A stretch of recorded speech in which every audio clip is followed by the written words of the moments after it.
Good morning, everyone, and welcome back. I am Rocio Luna, your co host for Ops for Vets. And today we have a very special guest. We have Mr. Josh from DGS, who's going to teach us more on how to win government contracts. Rocio. I'm Josh Kress. I'm from the California Department of General Services. I am a small business outreach liaison. And yeah, today we'll be going over government contracts and how to get them and the different types that are available. All righty. So let's get that screen shared. Great. All right. So as said, I'm Josh Kress. I'm the business outreach liaison with California Department of General Services, Office of Small Business and Disabled Veteran Business Enterprise. And I'm here to give you the inside track on contracting with the state of California and some ways to find those contracts. So we're going to go over how the state buys, the different acquisition methods. We're going to talk about leverage purchase agreements. We're going to talk about solicitation formats, the different types that you'll see out there. We're going to talk about commercially useful function or CUF, and then we'll also touch on resources that are out there for you as well. All right, so how does the state buy? We expend public funds to do so. When we're doing so, we have different rules, regulations, and laws that are out there for us. So it's not as simple as saying, "Hey, I want this," and we just go and buy it. And what that creates is what we call the procurement process, and that process can be as simple as a phone call saying we would like to buy this, to putting out a formal request for bid saying this is what is out there, this is what we're looking for, put in your offer with a whole bid package and everything else. And we'll take a look at that. And then one thing I'm going to say a lot today, because it truly does, it depends. So all these different types, everything else, it's a contract by contract basis. So we're going to touch as much as we can so we have an idea of what we're looking at. We're going to demystify some things within the contracting process. But always remember, it is depending on each and every type of agreement and who's buying, what kind of funds are attached to those purchases. So to give you an idea of what's out there, though, the last fiscal year that we have recorded right now, the new numbers for 24-25 should be coming out soon. We spent almost $14 billion throughout the state in contracts. 3.55 billion of it was with certified small businesses. So that was almost 27%. And we're required by law to spend, each department's required to spend at least 25% of all contract dollars. So we're above goal right now, as well as 3% with DVBEs. And you can see we did 4.69% with DVBEs, totaling almost $630 million. And of all of that $13.35 billion in contracts, 875 million of it was in emergency contracts. For those of you who are aware of emergency contracts, you know that they can be very lucrative for those who are involved. These are contracts that are done overnight, sometimes even with a handshake over the phone. Procurement process. Buyers have to determine the authority that they have and the need that they have as well. So do they have purchasing authority granted by us at DGS? Do they have authority to, in the budget, to do this contract, to spend the $250, $500 million, whatever, to do the contract that's needed? What is the acquisition method needed as well? So there's so many different types, and they need to find that out. And then what kind of format of solicitation is going to be needed as well. And we're going to look at each of these items. So acquisition method. There is what's known as formal and informal competitive bidding. So sometimes there will be a request. Sometimes you'll get an email or a phone call from the buyer saying, "Hey, I'm looking for this. Can you give me a quote?"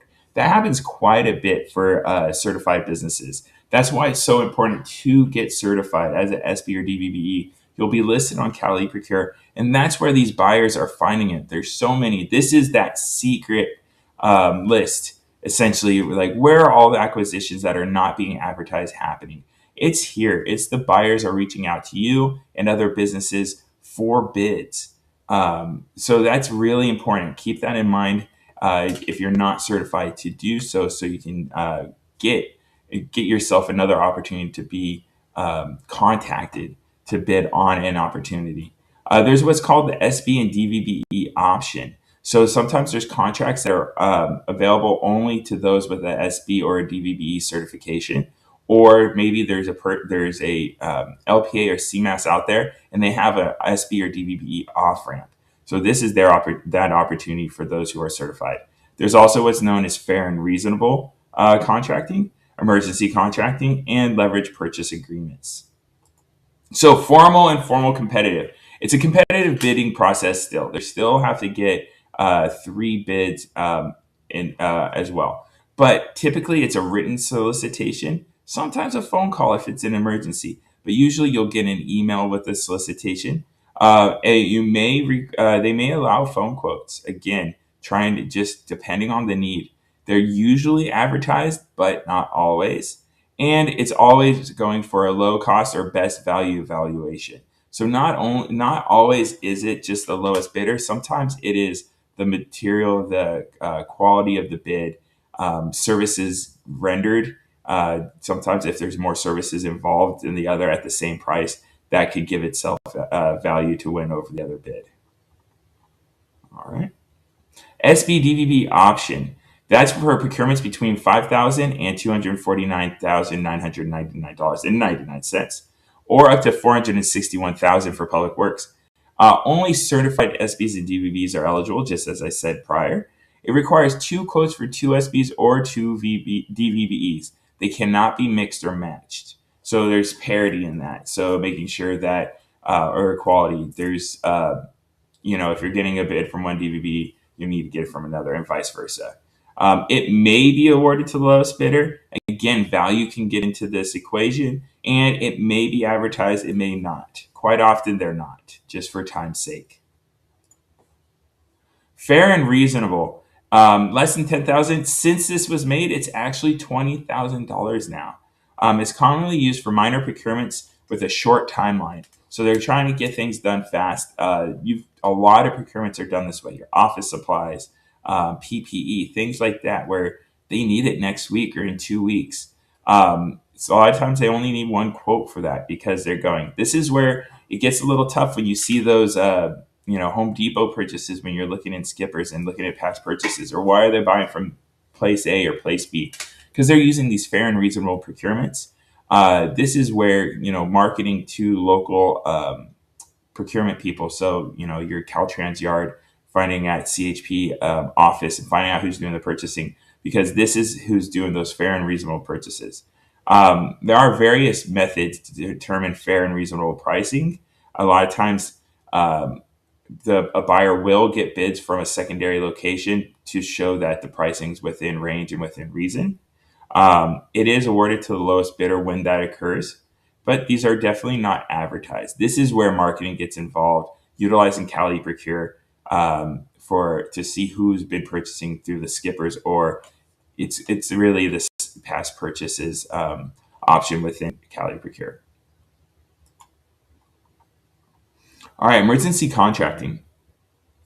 It's a response to natural disasters and other emergencies. Sometimes, mudslides, sometimes fires. In California, who knows, right? The state is acting quickly. We need go, go, go. We need the products or services yesterday quite often. They're not advertised. There's a lot of different goods and services, which we'll get into in the next slide. It's really important if you're in there, and that's actually your main business, to get onto the registry, the SBDVB emergency registry. But if, let's say, you're a paper company and you see, okay, let's look at the next slide, base camp operations or debris removal, I could do that. Me and my buddy Steve, he works for me.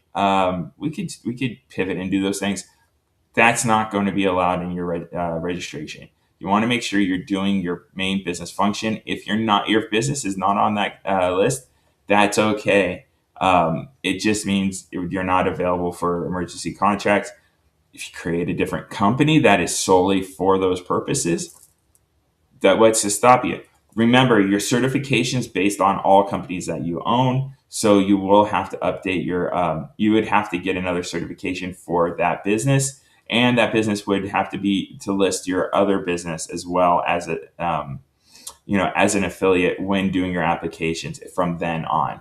So if revenue gets over the limits for small business between the two companies, that becomes an issue. All right. So the different categories we've got, like base camp operations, there's so much involved in that. So if you're in a party rental company, tables, chairs, tents, all those things, just to keep things functioning. Debris removal, facilities maintenance and repair. A lot of times there might be an emergency within a building itself. Fire protection, information technology, logistics, transportation, busing, loaders, things like that, medical, roadway maintenance, traffic control, and so many more. So the SBDVV emergency registry. To register on that, you're going to need your certification number, your DVV or SB or both. What categories is going to be a drop down, so you'll choose them. You're not just going to guess off the top of your head. So if you don't see your category, don't register. We review that when you apply, and if it doesn't line up, we'll even look at your original registration for your certification. And if it doesn't line up, we'll deny that. We'll deny that application. Descriptions of products and services that you provide. This is important. This one I stress really hard. Answer any and every question that that a buyer may possibly have. Remember, this is last minute. If you're in construction, there's going to be 50 different, maybe even more construction companies on that registry. They're going to look at it. It's a spreadsheet. They're going to look at the description, what you offer. Get in there and give everything you do, what your capabilities are, what your equipment is, specialties, anything else, especially on an emergency basis, to where if I'm a buyer and I'm looking, I'm going, all right, I think they could probably fill our need. I don't know about this one. And then I look at your company and go, oh, wow, they have this and they have more. Great. They're definitely getting a phone call right now. Keep that in mind. This isn't just something to put a little bit in there, a little blurb about yourself. This is really an opportunity to put everything out there, answer those questions ahead of time to where I don't have to go, oh, do they do this? Oh, well, this other one does a little bit more. I'm going to definitely call them first, and this will be my second option or third or 12th. And then contact information. This is another reason why there could be a 12th option, because quite often phone numbers given are just regular business hour phone numbers, and then we're not given a phone number that can be called at midnight when there is an actual emergency. So make sure you have your primary number for your business, but then an emergency contact number and email too. That way, if there's something going on and it's after hours, they can call you and you're like, yes. For example, we had porta potties for the fires in LA, the Palisades fires. There's a company, and they couldn't get enough down there. So they hit up a company in Sacramento. They needed 50 of them tomorrow. They called them. They're like, yeah, on our way. And they literally loaded up first thing in the morning and got on the road and brought them down over the grapevine. So this is our first section for Q&As. Do we have anything right now? Yes, we do. So first couple of comments are from Albert, and he's just saying good morning, Rocio, and good morning, Melina. And then we have a second question from Mary Sagan Ties S313. Is this only for vets? We are a non-veteran company. No, we have a small business certification if you're in the state of California, and that's available to anyone. The Disabled Veteran Business Enterprise certification, and those are the only two certifications we offer in the state of California. That is for disabled veterans, and you can have both and enjoy the benefits of both. I highly recommend attending. I think is coming up next month. Our level 1 presentation, how to do business with the state of California, to explain more. Fantastic. And then we have the second question from Craig Grosson 6908. How can we get a copy of this deck? I'll be providing all of our information. I actually have a nice little email that I provide to Alan Daniel with a PDF of this presentation, as well as I'll throw in that how to do business with the state presentation as well, and then some other helpful PDFs and links that will definitely serve you for navigating through everything. Awesome. And then we have a second question from SBA AFRC. How do people usually find these under 10,000 buyers if they aren't really advertised anywhere? Is there like a list or something we can search through? Nope. Like I said, they are reaching out to you. They're getting the bids. They're calling out. So getting certified, getting on the registry. When they're looking for small businesses or DVEs in their area that they're buying from, there. Otherwise, good old plain old marketing, finding out who's buying out there. Which, if you go into Cali Procure in their quick links up top, you'll see an option to look at past purchases, and you can kind of see for your product or service who's been buying out there, and that's probably who you're going to want to reach out to make them aware you are an option. Okay. And then we have a second question from Craig. Does your company need to reside in the state of California? Is there an advantage to being a resident of SDVOSB business versus outside the state? Ooh, that is a very technical question in the fact that there's so many factors. As someone who loves California, come on over, is what I always say. But in regards to whether or not it's a benefit to your business and whatnot, so for the California Disabled Veteran Business Enterprise certification, you have to be a resident. All owners have to be a resident of California. The business can be based outside of California. But the key is being residents here, because the whole idea is keeping these contract dollars within the state. Thank you. And that's it for questions. Wonderful. We're going to move on into our next section. This really gets into the it depends territory. So bear with me. I'm going to try to give you as good a picture as possible as we get into this. All right. Leverage purchase agreements, or you'll hear us refer to them as LPAs all of the time. These are agreements between the state and businesses. They're for specific goods and services. They're used by state departments. They may be available to counties, cities, schools as well. So we'll do these leverage purchase agreements, and then other entities may utilize them themselves as well. They're awarded for $0. So what that means is it's a predetermined contract for what you're going to provide. It doesn't mean you're providing those goods and services at that moment. It means we have a predetermined agreement that buyers from all over the state can go, okay, the work's been done. All the negotiations have been done. I'm writing a task order. I'm writing a purchase agreement against this leverage purchase agreement, or a purchase order against this. And these can last multiple years. So this is again a way to where you're another outlet to be utilized by buyers, where you're there and you're an option, so they're not having to search to buy. And a lot of times, most departments encourage utilization of these LPAs first before going outside of it. All right, different leverage purchase agreement types. We have what are called master agreements. We have statewide contracts. We have software licensing programs, cooperative agreements, and CMASs, or California Multiple Award Schedules. And for more information on each of these, you can go to caliprocure.ca.gov. Also, honestly, Google. Google's my friend. Within DGS's websites, even as an internal, if I'm wanting to look up information, I don't know how many times I've Googled DGS LPA to get me to the LPA site, because it's faster than trying to muddle through there. So don't be afraid. Just make sure you're going to a site that ends in .ca.gov. That's a big one. Master agreements. They're competitively bid when established. So when they're doing it is a competitively bid process. It's advertised, and then and you go for that. And so they're finding the best bidder in there. There could be multiple awards. So don't go, I'm going to be probably going against company A, B, and C, and they price way better than I do, or whatever else. Shoot your shot.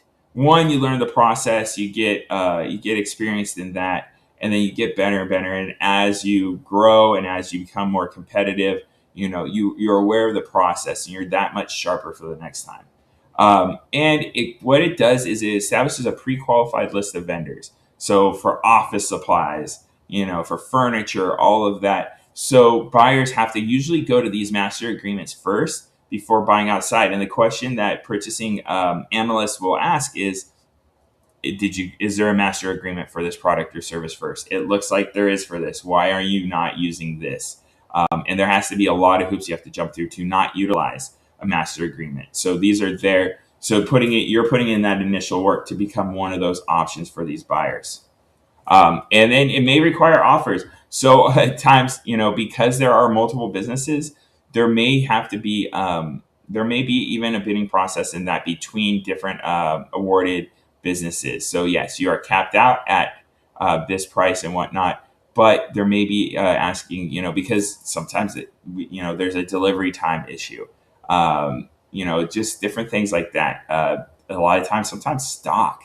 You have a master agreement and you're 3 weeks out on lead time, and company B has it in stock ready to go. So they will be contacting quite often multiple businesses that are on this master agreement. So just so you know, as a warning. Some examples of these include on-site confidential destruction services, shredders, mobile shredders, PPE waste removal services. We know that one. Technology, digital, and data consulting services. Having that list of IT providers and their services so we can pick them up right away. Temporary medical staffing services. That's utilized a lot within the prison system, especially. Transit processor services. Unarmed security guard services. We have that all over the state, all of our buildings. That's a massive one. Statewide contracts. They're for commonly purchased goods. They're competitively bid, single awards, sometimes multiple, but usually it's for one. So we're talking like salt, fuel, tires, things like that. Usually there might be multiple only because of geographical issues, things like that. They're typically mandatory. Sometimes there will be an SB or DVB off ramp offered. Again, especially for when there's regional issues, for people purchasing like Lassen County or, Mono or things like that. So there may be an off ramp to utilize for buyers to utilize an SB or DVB instead. Keep that in mind. Read the contract and agreement, making sure you're aware of that, so you're not crying foul later, like, hey, they're buying from company A versus this my contract that I have here, and that there may be that SB DVB off ramp. Software licensing programs. They are agreements that are negotiated. They're not bidded out. Agreements are with software publishers themselves. So getting onto an approved software list is typically how it works. Then the publishers themselves identify the authorized resellers. So once we've agreed with Adobe to utilize Captivate and maybe Cloud and things like that, then they give us authorized resellers. Those when buyers are buying from software licensing programs, so looking for Adobe or Canva or something, they still need to get offers from 3 businesses, because there's not a pricing cap or anything like that. So they need to make sure they're still getting the best price. So keeping in mind, if you are a software company, a reseller, you do get picked to be on the software licensing program with a software publisher. Keeping in mind that you're still gonna have to be competitive. Being on the buyer side in the past, I've experienced that where we're shooting for a license that we've had, and then we bid out with 2 other companies that we've never used before, and all of a sudden it's $500, per license less, things like that. So keeping that in mind too, you want to maintain that you're being competitive, because you are going to be bid against. All right. Oops. Software licensing program, again, what's not available through that is like standalone hardware. So laptops, all of that. Consulting services and telecommunications services. This is just for software licenses that are provided through publishers. Cooperative agreements. They're multi-state agreements for goods and services. They're established from competitively bid master agreements. They're advertised. There are resellers that can be involved, again, because it could be spread all over. They may require offers between different companies, again. And then they're used by both states and local entities. So quite often they're done between ourselves and maybe another university or even other states and their governments. With those, you can see laboratory equipment and supplies, cloud solutions.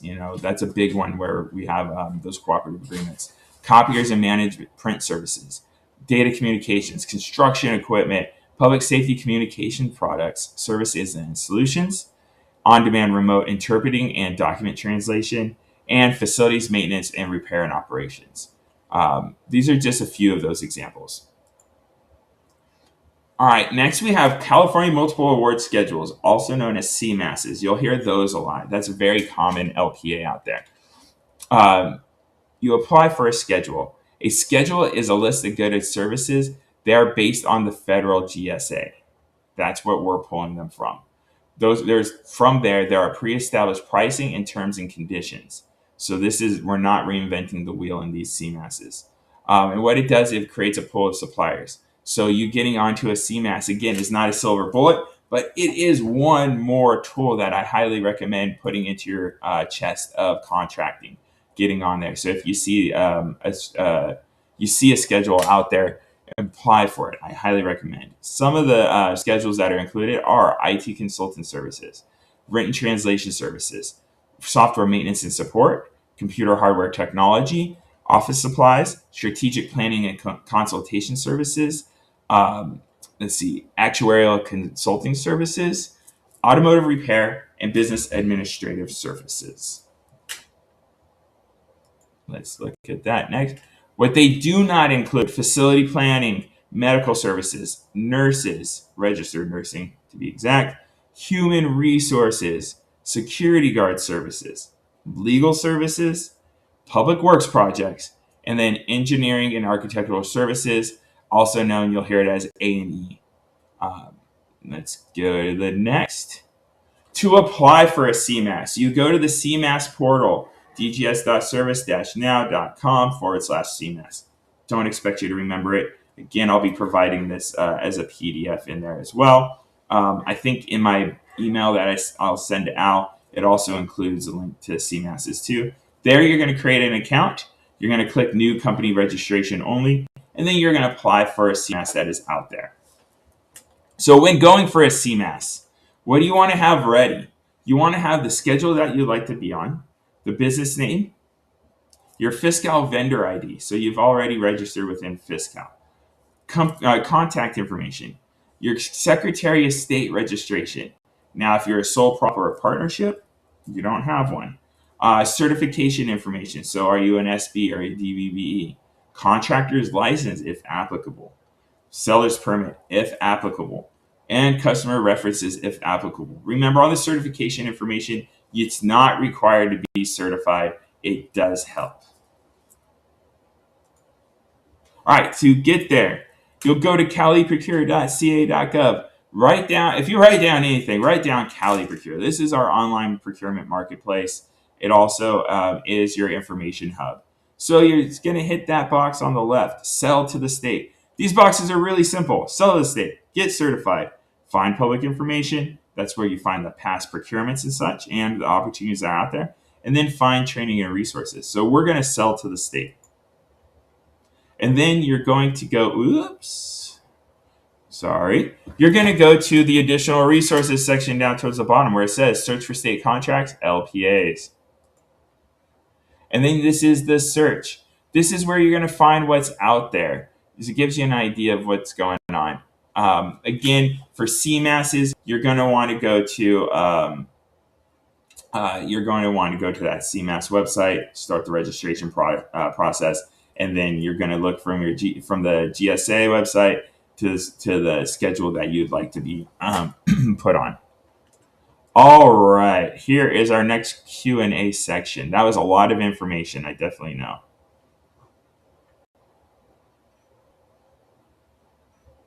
We got anything, Rocio? Uh-oh. Cannot hear you. Oops, sorry about that.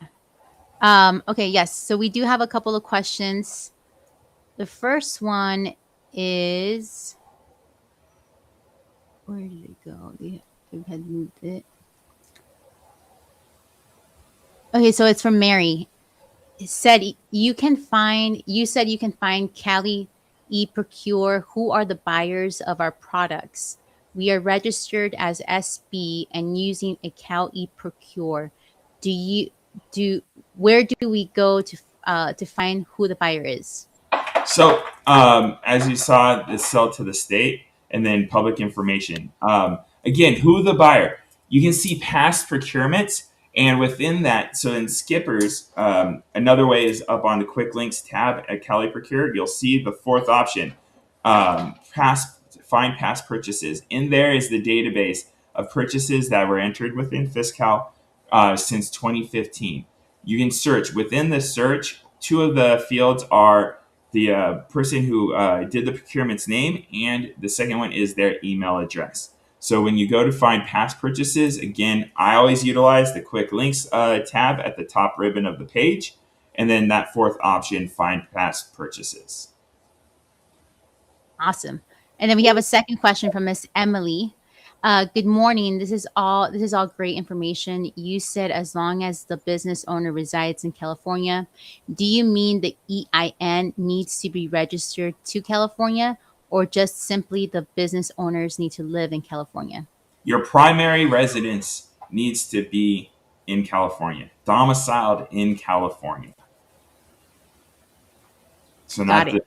the EIN is tied to the business. We're talking about your actual personal resident, your domicile. And then we have a comment from my three boys. Brock, I have another meeting at 10 a.m. and we'll have to leave the meeting. Great presentation. Then we have a couple of hellos. And then Albert, let Richard know that I'm waiting to sponsor him to exhibit at no cost. All right. Is that it? Yes. All righty. We're going to keep on moving. We're making great time. I think I'm going to give you some time back this morning, the way it's moving. Great questions. Yeah, and not a lot. So that means we're getting it. Again, this is a lot of information. Breathe. It's all right. Even for myself, this is always this presentation's always this is the bigger one. All right, we're going to get into solicitation formats. We have a few different types. We have what's called a request. Oops. I just started pushing buttons. Request for quotation, or RFQ. Invitation for bid, or IFB. That sounds really serious. Request for proposal, RFP. And request for offer, RFO. Let's get into RFQs. A request for quotation, RFQ. It's generally used for straightforward procurements with low risk. It lists what is needed by item, quantity, and price. Therefore, IT goods, IT services, and non-IT goods. And the dollar threshold is generally $0 to $100,000. So a lot of times, this is the ones where you'll get contacted by the buyer. They're reaching out to you, and so these are really, like, when you see an RFQ, respond. Even if you're going to be high, respond. I highly recommend it, because these are the opportunities. So a lot of you, hey, I don't get a lot. I don't hear from buyers. There's not a lot to come through. I'm like, well, have you received an RFQ before? Have you got an email asking to quote on something? Yeah, but it wasn't for me, or whatever. I said, did you respond? They go, no, it didn't. I'm like, well, you're never going to hear from a buyer again when you do that. These are lost opportunities. People are, and it's not, again, there's not a list of buyers. There's thousands throughout the state. They're changing jobs. There's always new ones, old ones. It's not like they're a club and they have special buyer meetings and all of that. Everyone's an island. So keep that in mind. And they're just trying to find people that will even respond to them. So more than anything, if you get anything out of this, respond. Even if you don't, maybe there's a little clarification and you go, oh, I actually can do that. Or actually, I know another certified business that is this, but please keep me in mind for your future ones. I will always respond to you. And that's all we ask for sometimes. It's really disheartening. You're trying to give people money and you hit 10 businesses and nobody even responds to you. So RFQs are great, but they're great only when you're responding. So make sure you're doing that. And again, if you're like, I'm going to be too expensive, don't let that stop you. Be too expensive. You may be that only one responding. Invitation for bid. It's used to obtain simple, common, or routine goods and services. No discussions or negotiations. It's typically low cost. So it's, again, another simple simple acquisition method, or the beginning of an acquisition method. It's really, again, it's one of those, if you see it, respond. Again, if you don't, even if you don't do it, shoot back, say, hey, this is not in my wheelhouse, or what are you looking for? Get explanation. Don't be afraid. Again, they'll just be happy you responded to them. Some of these things are, you'll see for like routine maintenance, like or routine activities like pest control, equipment maintenance, uniform rentals, sometimes even a little public work projects. Quite often, they know what they want; they just want a bid on it. Um, Request for proposal. It's used to obtain complex services. Professional expertise is needed in that. So there's a little bit more. There's going to be more to the package and the bidding process. There's more rigorous evaluation of the qualifications of the bidder. A lot of times they're wanting to see what your experience is. There's a little bit more value in the process. It's based on weighted criteria because of that. If I'm bidding on a concrete job, I've not done concrete whatsoever. This is my first foray. It may stifle me, or maybe something that holds me back a little bit in my bid because of that. The primary RFP is low cost. The second RFP is best value. So they'll look at that. They'll go, okay, this is low cost, but this is the best value. And they make a determination through that. Sorry. Let me get back. All right.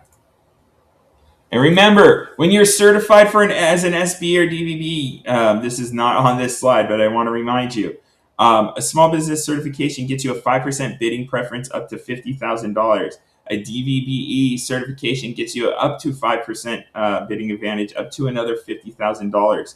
So you can stack those two. So if you are a California small business and you're also a disabled veteran business enterprise, meaning you are one of your major requirements is that you're service disabled over 10% determined by the VA. You have an advantage. So when talking lowest bidder, you can have up to a 10%, up to $100,000 bidding advantage in this process. So keep that in mind.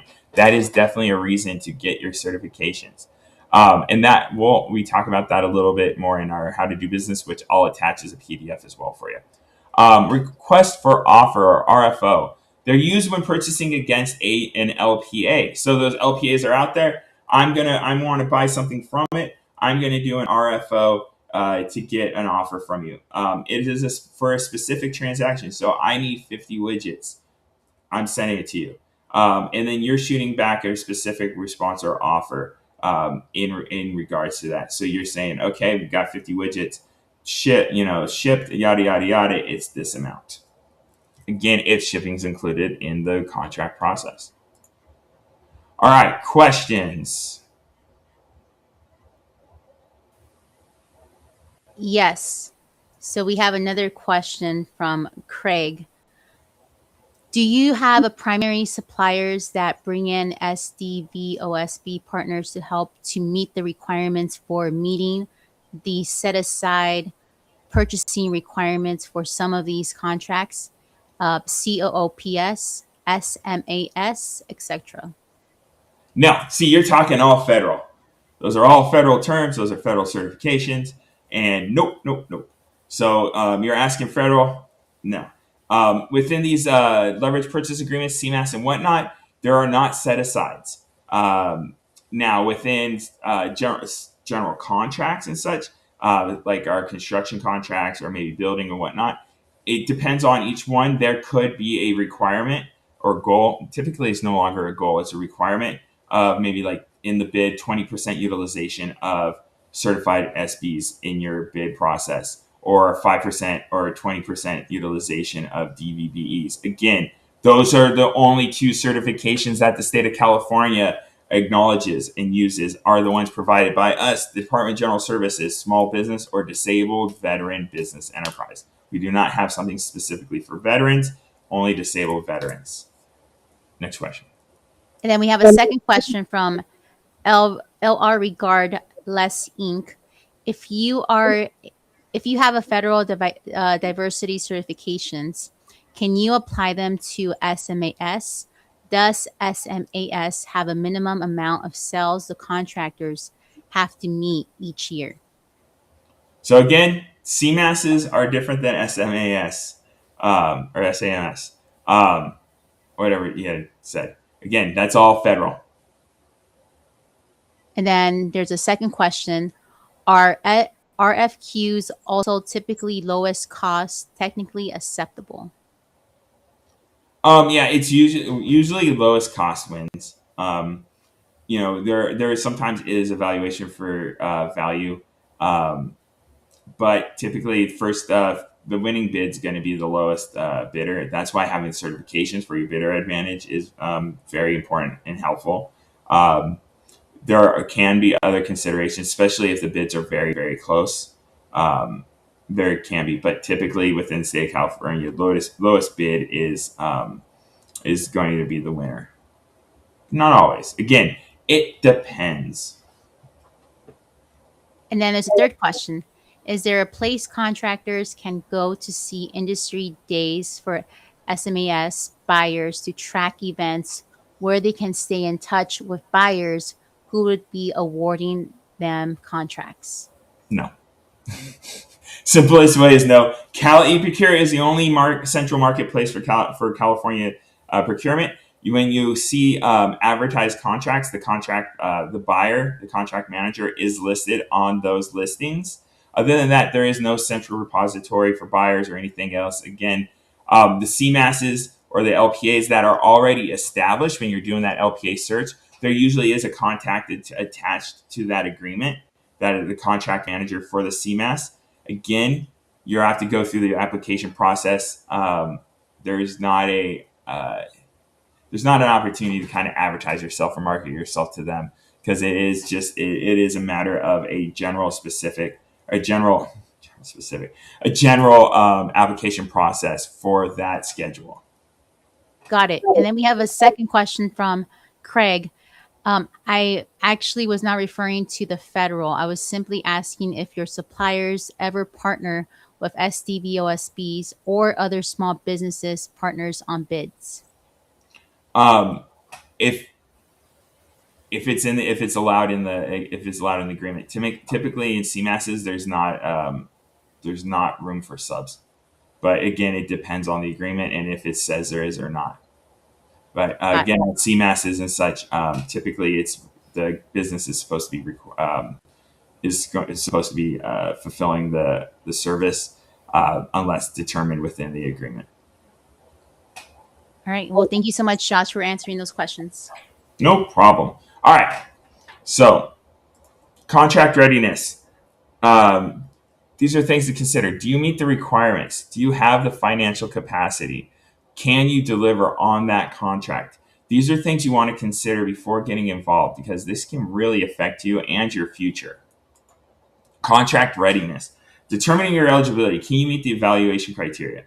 Do you have records of past performance? Are you able to provide um, you know, examples of work that you had done previously when you're putting in your doing your responses? Are you meeting the required experience and skill sets needed?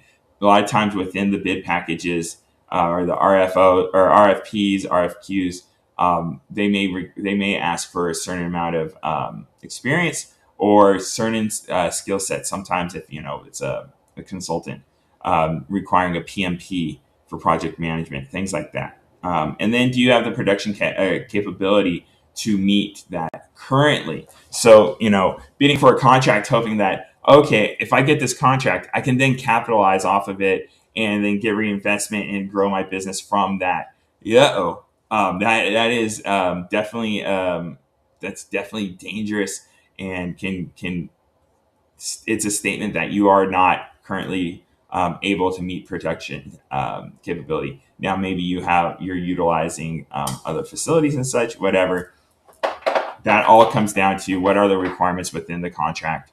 And that is one of those it depends things. But really, are you able to meet whatever's stated within the agreement?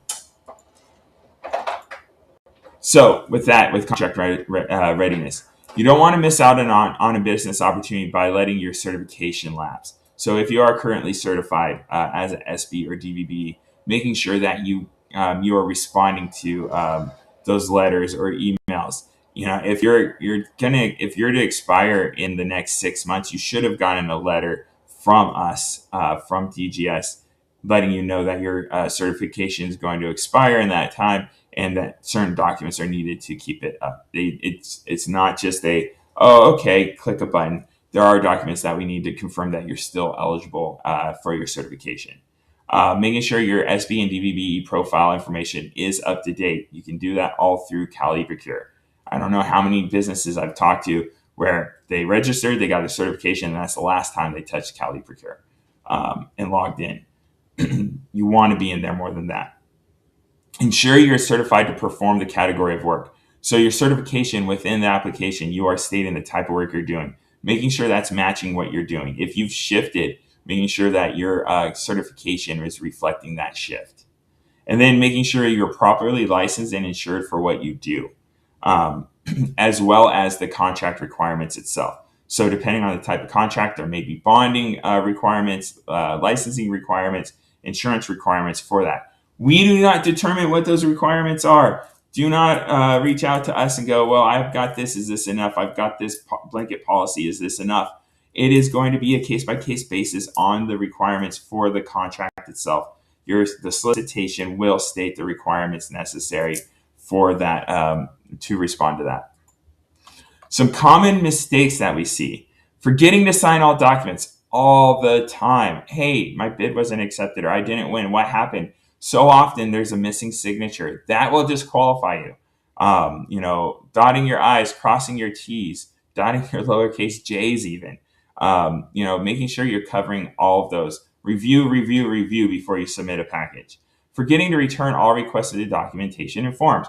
These are not suggestions. These are requirements. So making sure that you're getting those in there. Not responding by the deadline.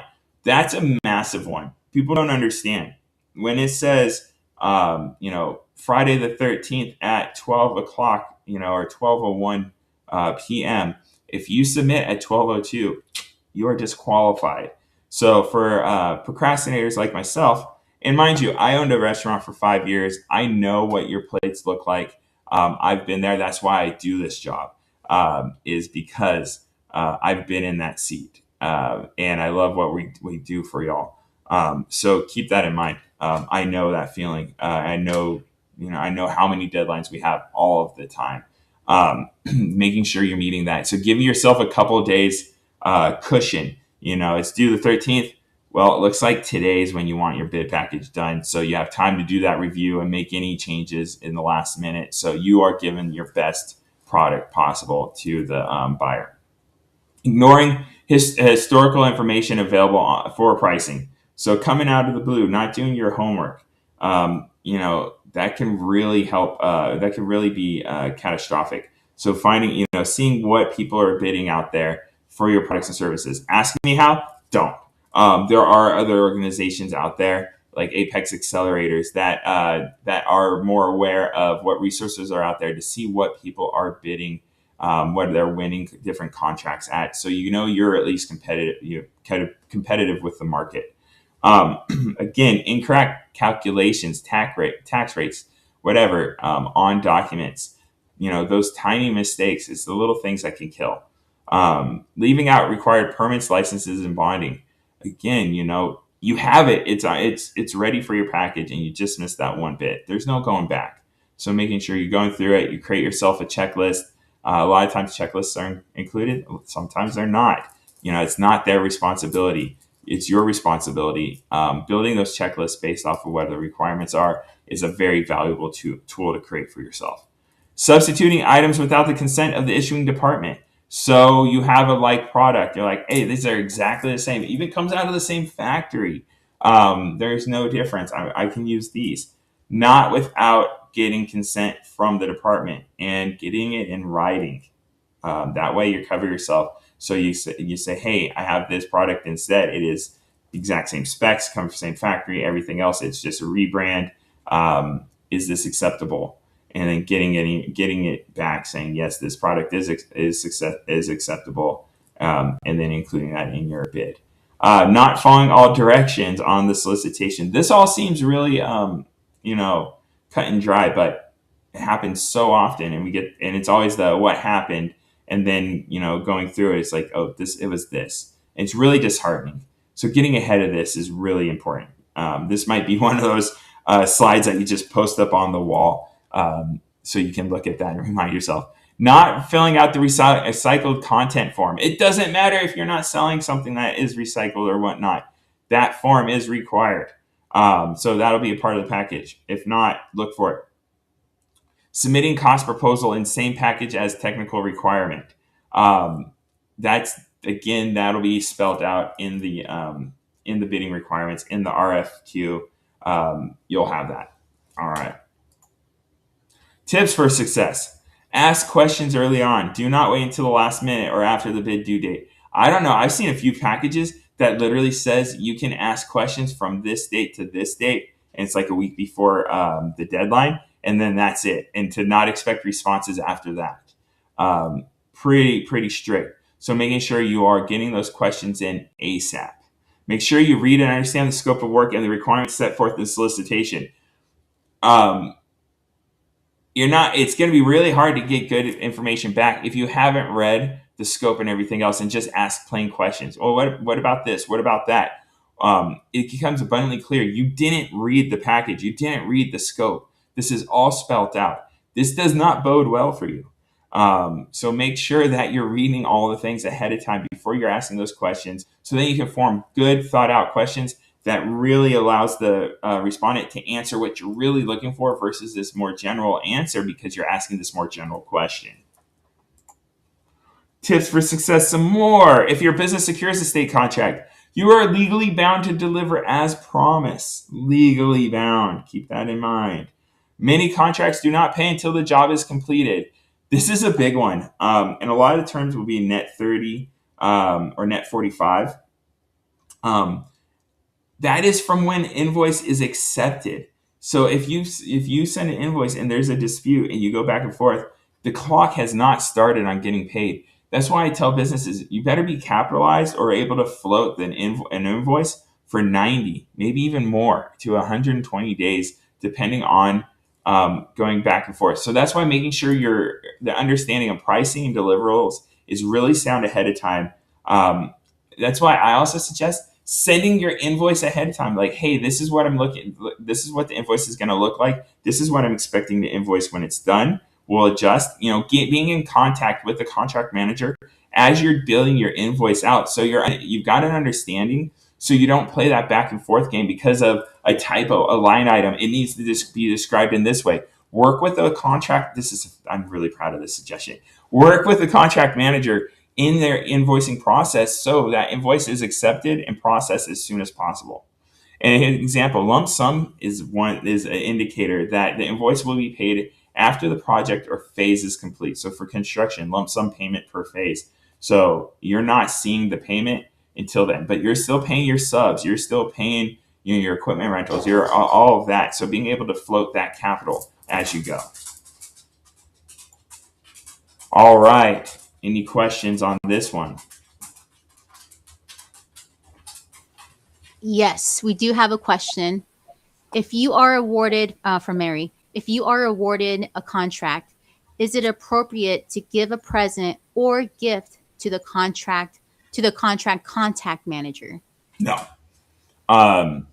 We have a limit. I think it's like $1.50 or something of what we can accept as a gift. It's really, really small. So if you do send something, expect it to be thrown away, or spread. If it's something like edible, spread out through the office. It makes us feel really uncomfortable. It's appreciated, but we can't accept it legally. I'm not going to speak on what people have done or whatnot in the past. If you have or whatever, and you've had a different experience, I can speak legally. We're not supposed to be getting gifts and whatnot. Again, thank you. Well written thank you letters. Other things like that, creating a positive relationship. You don't need to buy love. You can create a connection without it.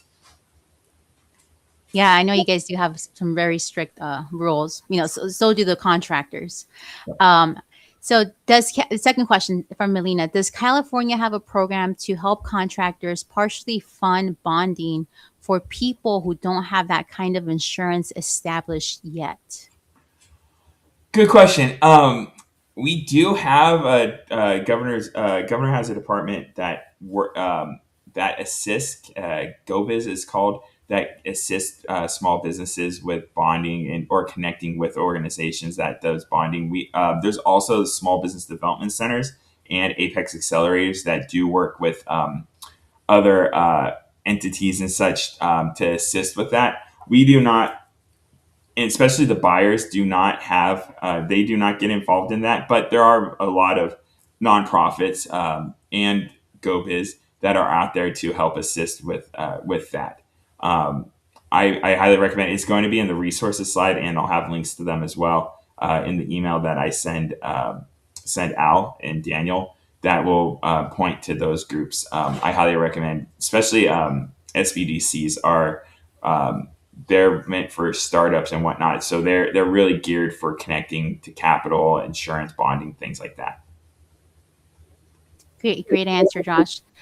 And then we have a second comment from Albert. Josh, Melina will welcome you on the 21st. And yes, everybody. So on the April 21st, Melina will be your co-host, and she will be introducing all of our guest speakers for all the way until the end of 2026. Great. And that's the last question. Sweet. All right, we'll keep on moving. So commercially useful function, or CUF. You are performing CUF if your business is executing a distinct element of the work, performing, managing, or supervising the work, performing work that is normal for the firm's business services and functions, negotiating price, determining quality, quantity, ordering, installing, and making payment, and not subcontracting a portion of the work greater than expected by industry practices. So this kind of, I think, Craig, I think this kind of goes back to your question a little bit. Um, and again, it depends situation. Some contracts, there's no, it clearly spells out no use of a sub. Others, there is room for, okay, X amount of work can be done by a sub. It is a case by case basis depending on the contract. You're not performing CUF if your business is being used as a pass through to attain the appearance of an SB or DVB participant. Not being used to perform the work as stipulated in the bid, and no longer used to provide goods and services listed in the initial bid process. All right, so that's CUF, something we just have to always talk about, so you're aware of it. All right, getting into resources, we're wrapping up here. Like I said, we have small business development centers. They're for business consulting, planning, marketing, access to capital. That's who you want to talk about bonding. If you have a program that assists small businesses and such, you want to reach out to them because they act as a hub to help these businesses out. Same with Apex accelerators. This is funded more by the DoD, and so they're really focused on federal contracting. They do work on state contracting as well, and so they're also a great resource to be utilizing. Scores, that's for business mentorship. They're retired executives there to mentor. We have Al's great group here too. So they do an amazing job networking, connecting different veteran businesses to each other and organizations that help. Al and Daniel are a indispensable resource there for you as well. How the state buys, jumping. We're doing just a little review of what we've gone over. We've gone over how the state buys. We've gone over the different acquisition methods. We've gone over leverage procurement agreements. We've gone over different solicitation formats, commercially useful function, and what resources are out there for you. So, what next? Follow us on LinkedIn. This is a great way to see what we're up to, what's happened, different things like that. And if it's specifically not just DGS, you want OSDS, Office of Small Business and DVB services. There also are more educational opportunities. So this is a great way to get a list of events to attend. You're going to get the PDF, so don't worry about trying to take a picture of your screen if you can't. This takes you to our events page. Bookmark it. There's a new training cohort that's out there, 10 different classes that go deeper, way deeper into a lot of contracting topics, much more granular, especially like LPAs and CMASs and such. They actually have someone from procurement that's going into it. They're teaching it's from the horse's mouth. And then scheduling consultation. If you are certified already and you've not done a one-on-one with us, highly recommend it. We'll go over your Cali Procure profile and certification, making sure you have all your keywords correct, your UNSPSC codes, things like that. Every single profile I've ever seen has needed some work to do it. This is how, again, remember, so much procurement is buyers finding you. They're going in and looking for profiles. So scheduling that one-on-one with us and all my counterparts, there's 8 of us total. So it's not just me by any means. There's 8 of us that will go through and help you really beef up that profile of yours. So again, that QR code will be in the PDF as well. And with that being said, thank you so much for participating in this. Thank you, Al, Southwest Veterans Business Resource Center. This is always a great opportunity that they provide along with other services. And like Al said, we have a presentation on the 21st as well. All right. If there's any more questions at the end. No, there's no questions. Just comments saying thank you, looking forward to it, and also thank you from Mary. And also, thank you everybody that's joined and continues to participate. We greatly appreciate your comments, questions, and concerns.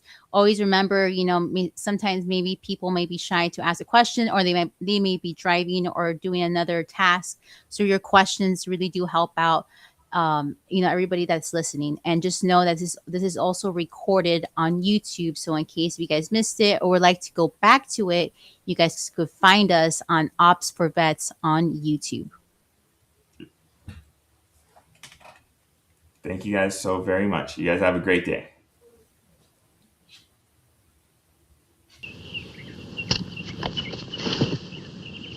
You see him? He's just as dead as we are.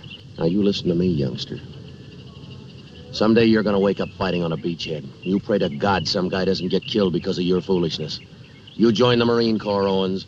We don't deal in pity and sympathy. I try. Try? We don't try in this Marine Corps. We either do or we don't. We don't straddle any fences, you understand that? Yes, sir. Every time you make one of these little mistakes of yours, you're gonna turn around and I'll be standing right there.